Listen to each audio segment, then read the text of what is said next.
నా తండ్రి నాకు అప్పగించిన పనులు తప్ప మరి ఏ విషయాల్ని కూడా నేను చేయను, చెప్పను. అలాగే నా తండ్రి నాకంటే గొప్పవాడు.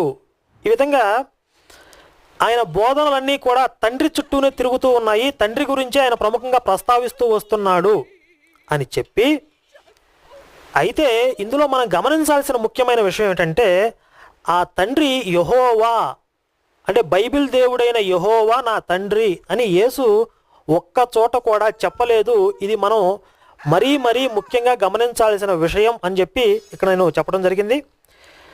మరి యేసు చెప్పిన తండ్రి ఎవరు అని క్రైస్తవులు అడిగితే మాత్రం వారు తడుముకోకుండా చెప్పే పేరు యెహోవానే. దీని గురించి మనం గత ఎపిసోడ్లో చెప్పాను.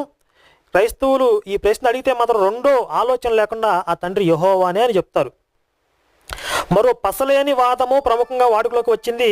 అది ఎంత అడ్డగోలు వాదమో ఎవరు సీరియస్గా పట్టించుకోరు. అదేమిటంటే యేసు పరిశుద్ధాత్మ యెహోవా